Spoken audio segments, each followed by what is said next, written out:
Welcome to Margin Business Digital Entrepreneur Podcast. In today's episode, we have the owner and director of Exceed Coaching, Lisa Cobble. Lisa is not only an entrepreneur, she's as well currently working for one of the largest companies as a senior sales operations manager for GE Power. I'm sure this will be a very, very inspiring story. As always, if you like our content, give us a thumbs up and please subscribe to our channel. Thank you and enjoy. Thank you so much for joining us today, Lisa. Thank you for having me. It's a pleasure. It's very, very interesting what you or your company is doing at the moment.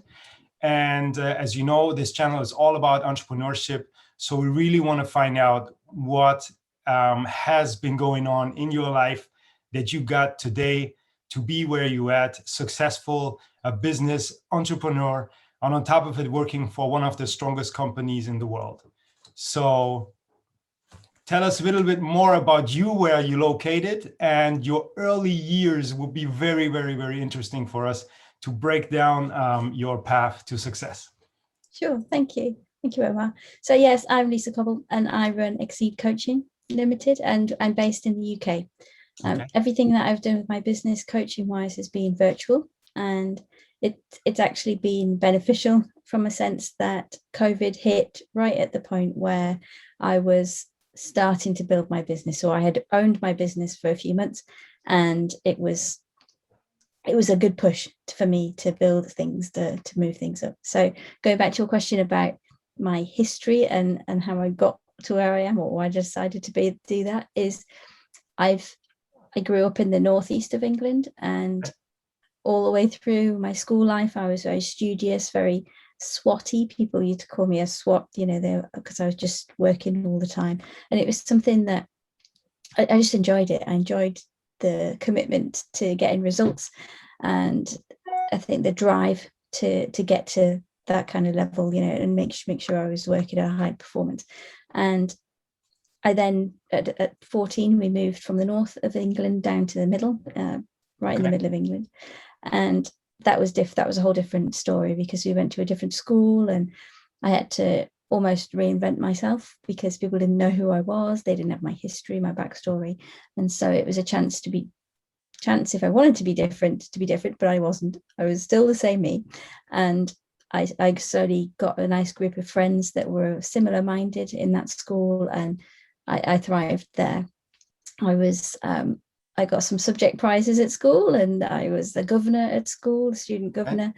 Yeah. And I had my eyes opened to an engineering degree or career, because we did a STEM event, science, technology, engineering and maths event, and we got taken out of school for a week and went to different places in the UK, like Jaguar Land Rover and Coventry University, and GE, or it was GE, not GE at the time, it was called GC Alstom, large steam turbines. And so between that, I decided that's what I was going to do when I left school. I didn't want to stay at school and study. I actually wanted to go out and earn and learn at the same time. So that's what I did. It's pretty interesting. So the northeast of England, which city would that be? It was near Newcastle. I lived in a town called Blythe. Yeah. Okay. We have been recently in Newcastle, so we know the area. Yeah, it's probably been more recent than me. It's beautiful. I would say it's beautiful. It's very, very cold, but it's beautiful. Very beautiful. Yes. I remember the cold, yeah. I like the balance between the beach and the castles and the city, and it had everything. It has a special flair as well, a special wind, and it's very, very windy. From what I recall, it comes straight off the North Sea. Yeah, it's like when you see the old movies from the castles and everything, you can really, when you feel the cold in the movies, that's actually what's really happening, when the wind comes around the houses, and it's true. It does bite. Absolutely. So after this, I mean, was it in the early stage? It was in the first grade, second grade, when you then moved down to the Mid East, you said, yeah? Yeah, the middle of England. Yeah, it was. Okay. It was around years 9, at the end of year 9 at school. Okay. So Okay. you'd Okay. literally just taken your GCSE subjects, Okay. chosen Yeah. those.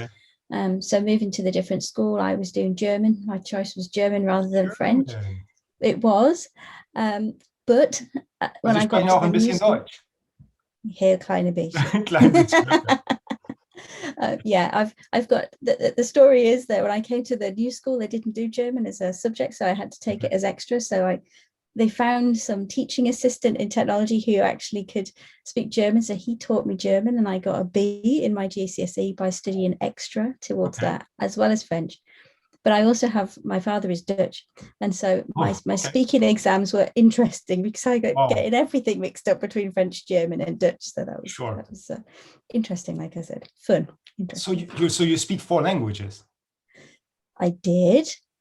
I got a very small use of my French and German, and Dutch, and same with Dutch. Same with, it's a small use, just the same, because my dad's been in England forever and we stayed here. Okay, I understand. So yes, holidays back, I understand. But I just started learning Italian instead.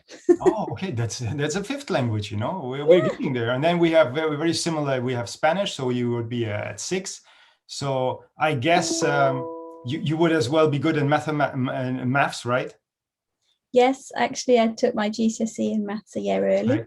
So in year 10, when I came to the new school, they said, "Oh, you should try this." Okay, so I did, and I passed it, which was good. So this is really what you enjoyed, maths, because then you took the path of an engineer, obviously at a later stage. So you knew already exactly what you wanted at that stage. Were there any? Is there any background as well of family, of entrepreneurship, or any businesses? Yes.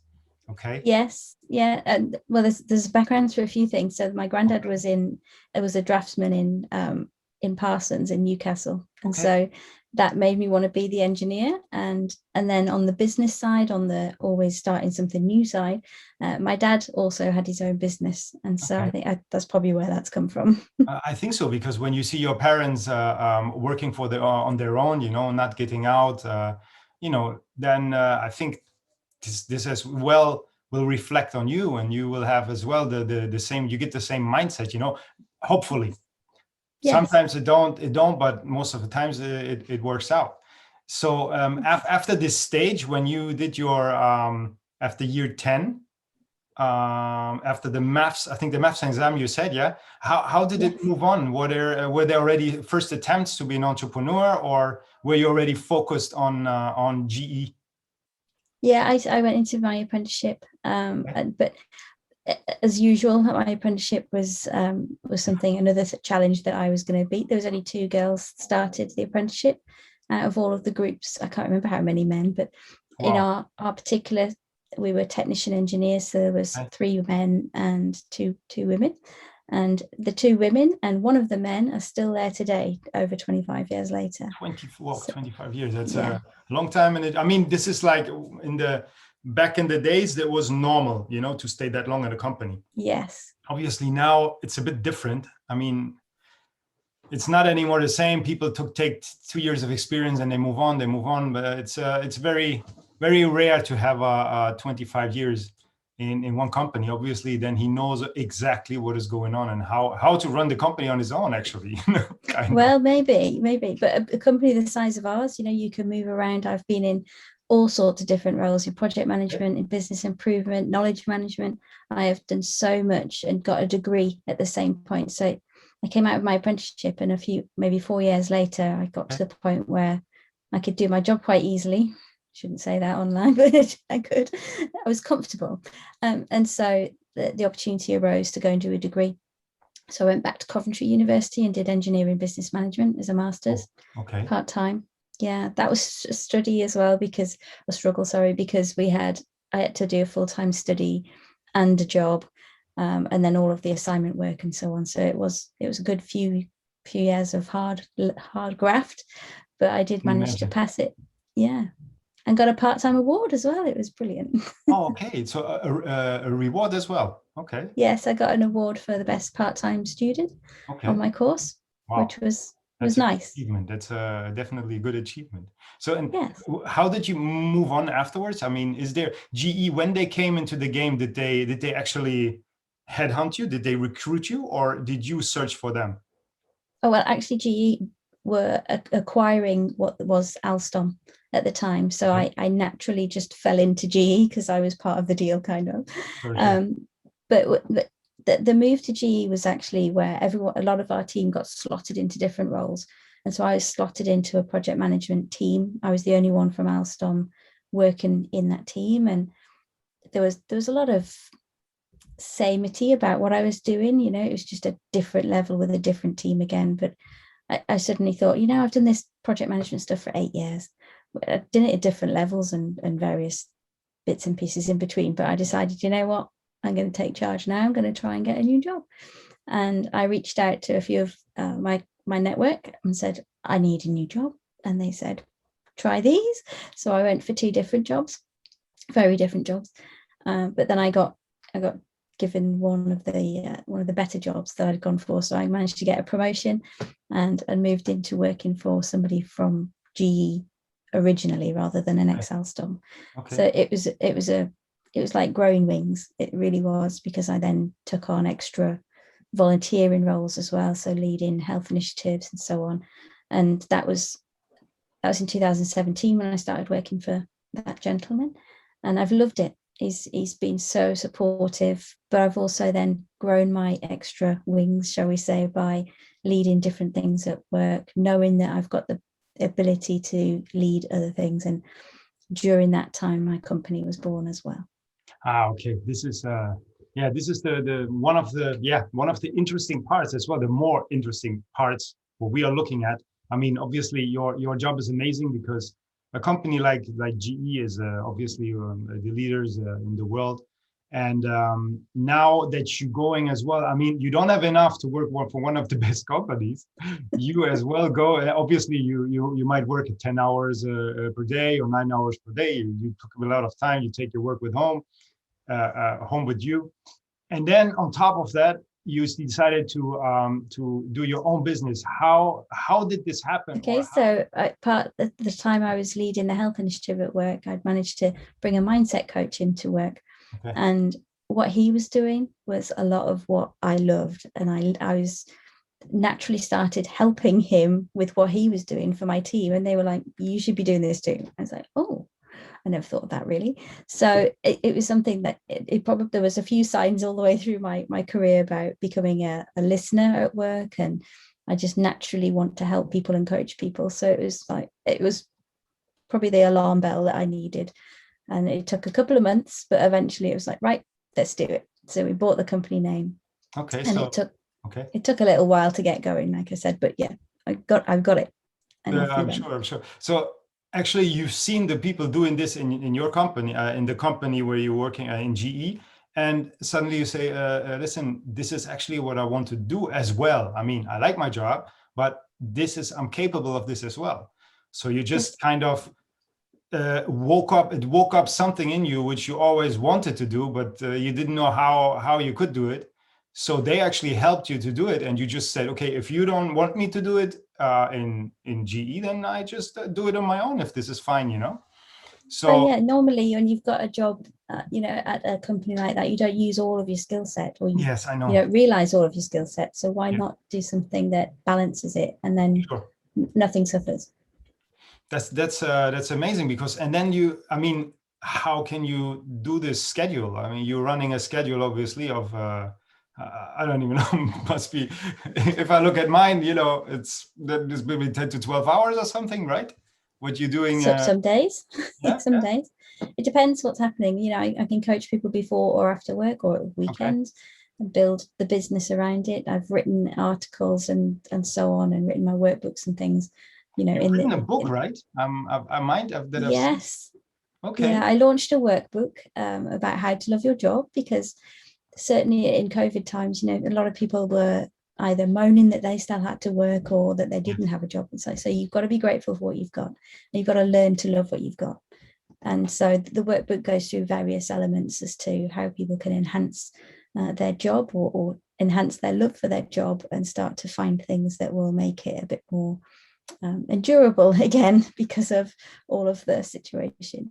Yeah, because in Yes, general, when I think I haven't read the book, I was quickly going over it. But do you as well mention inside, because this is a very, very important factor for people in general, that they if they don't like their job, they are definitely they cannot do it. They cannot perform at 100%. So they need to sit down and think about it. And especially now in COVID times, I think it's the best time to do this. When you're not satisfied with your job or satisfied with what you do, just sit down and reflect and do what you like, and do what your skill set, which skill set you have. There is no sense of going to a job for 40 years and and just go there and do the motions and come home. It's not fulfilling. We are humans. We have to do something, and on top of it, we have to do something fulfilling. So I think this is definitely a book I need to look into. Is this sure. kind of what is in there already, right? Yeah, it's more a case of, you've got a job, be grateful you've got a job, Exactly. and learn how to love it. Even if you are just turning up and doing something and going home, can you do other things around your job? Can you find the parts that you loved, the reason you started it in the first place? What else can you add to your job? Could you volunteer? Could you start something different within the company? Exactly. A little club, anything like that gives you that love and that that want to be there again. Because everybody goes through that stage where it's brand new and it's exciting, you jump out of bed, but then after so long, you probably do need to change or do something different. And if the current time doesn't allow that to happen, then find out, what was the reason you loved it in the first place? What can you do different to love it again? I mean, you are one of the examples of that, because when there is something you want to do, then you just have to change it, and don't matter, even if you are in a good position, you can always do something aside. You can, like you said, you can start volunteer work, you can start a charity, you can do something, if you're not completely reached what you wanted in your life, search for it. And maybe you can now, especially with the internet, we can have Zoom conversation like right now. We can do so many things. It's we can go to people directly into their living room. We don't go to their offices anymore. We can directly go into their living rooms.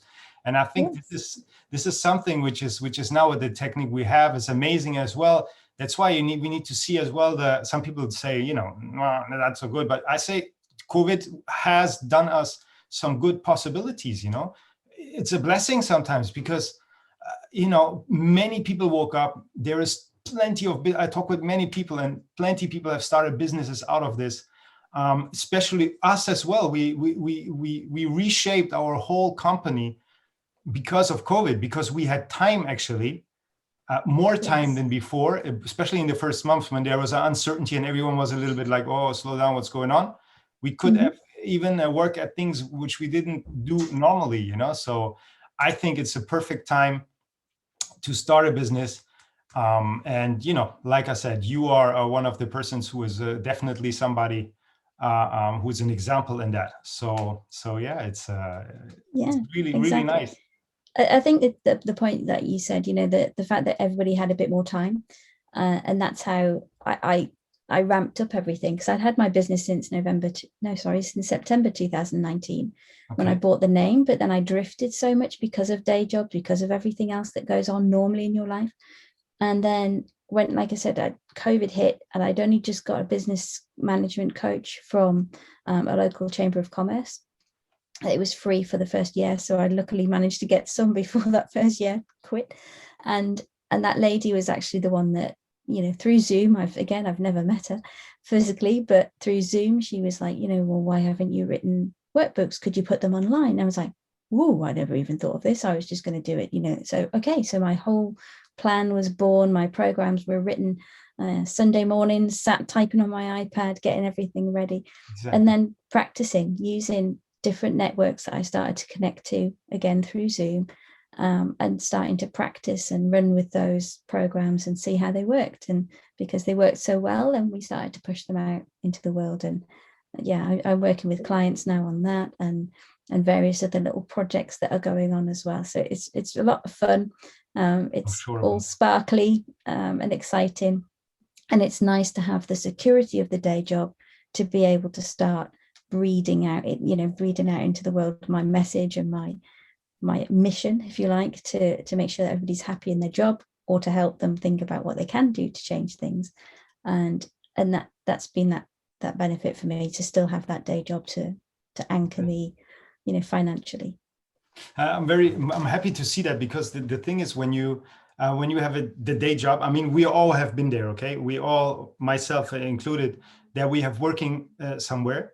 I've been as well working in corporate before. And at some point I said, just, okay, that's it. I need to do something else. This is not something I want to do although everything was fine. I was really happy. Everyone was good. I was, had a very good job. I was flying around, but it's not what I really wanted to do. And I did exactly the same as you. Slowly, I shifted. Obviously, I put more hours in than before. Like, you took like another 6 hours after your initial work. You put at home another 6 hours. And after, I think it was 6 months to 8 months, and was able to shift afterwards. So I'm happy that I catch you in this early stage. We never know what's gonna happen from now in 1 year. If you, Absolutely. if you get so into it that you actually go full time, or whatever will happen. And I'm really, it's good that you took this direction. It's amazing to see, because I think it's the first time that I see that I catch somebody in this stage where you at right now. Yeah, for me, that this transition stage is probably going to be longer, because I'm the only breadwinner in the house.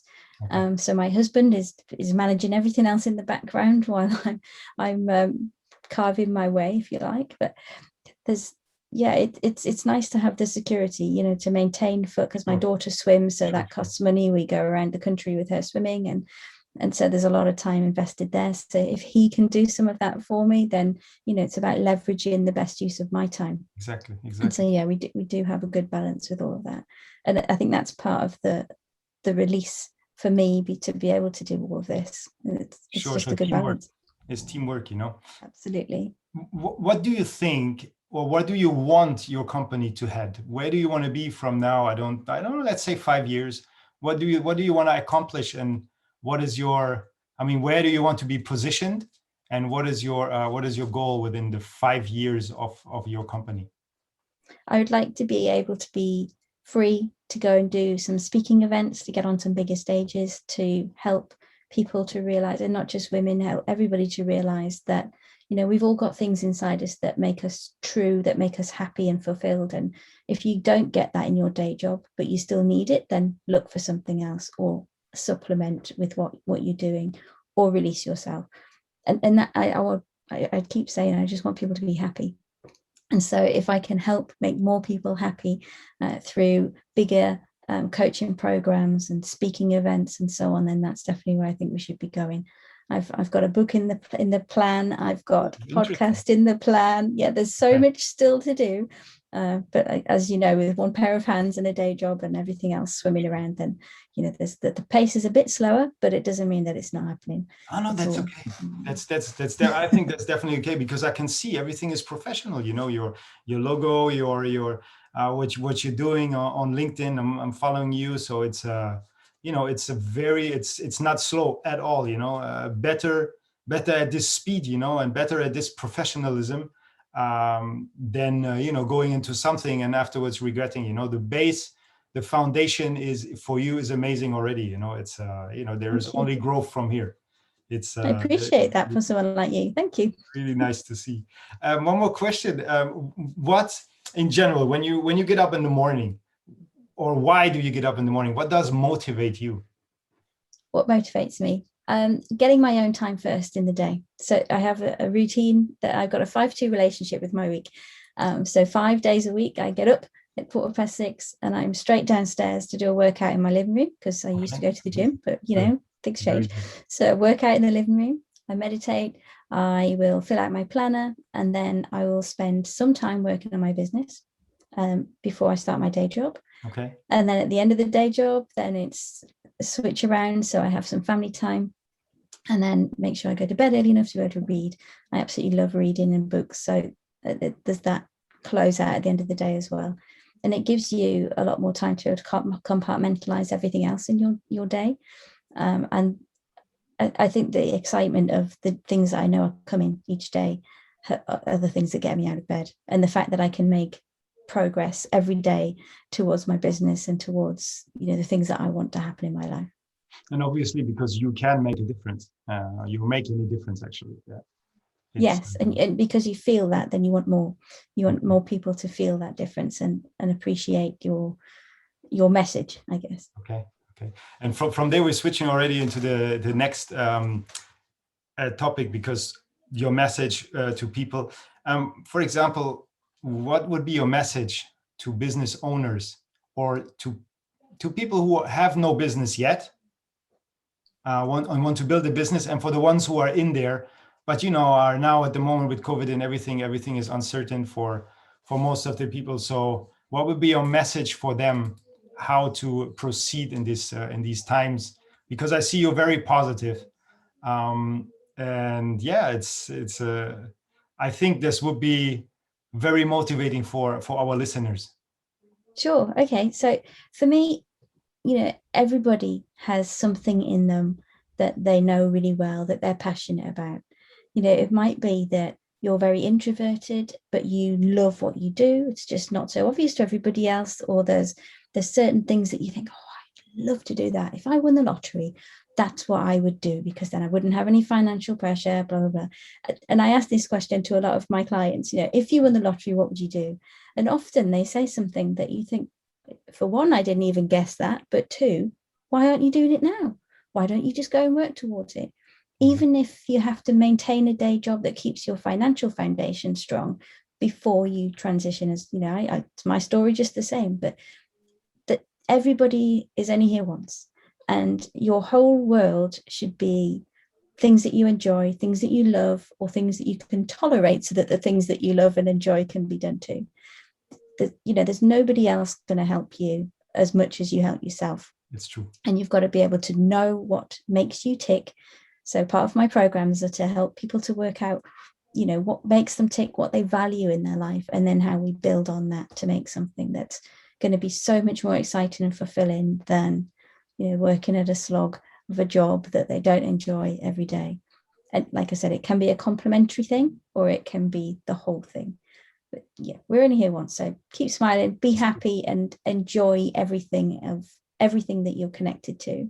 See the beauty in everybody and everything, and just enjoy all the opportunities that you have in your life. Everybody has diamonds within them, and it's a case of finding those diamonds and exploiting them, learning to live with them, and really play to your potential with those diamonds. Because I do believe that everybody deserves to feel like a superhero in your life. Definitely. I can confirm that, because the sentence, what you just had said, it would be an amazing quote. Only you can help yourself. It's amazing. Very good. I'm terrible for collecting so many things, learnings and trainings and so on. I'm a magpie for things like that. So for me, I have to sit down and say, look, you've bought this program, you must learn from it, you must get the advantage. And so it is me. So it's the same with everybody else. You can attend trainings, you can attend sessions and seminars, but unless you take the action, it doesn't have to be big, but unless you take the action, nothing's going to happen. Yeah, that's the same of what I always saying at the when something didn't work, don't search the mistake from others. It's most of the times it's your own mistake. There is things which go wrong, so you have to search for it. What has gone wrong there, and don't search your mistake somewhere else. It's always very near.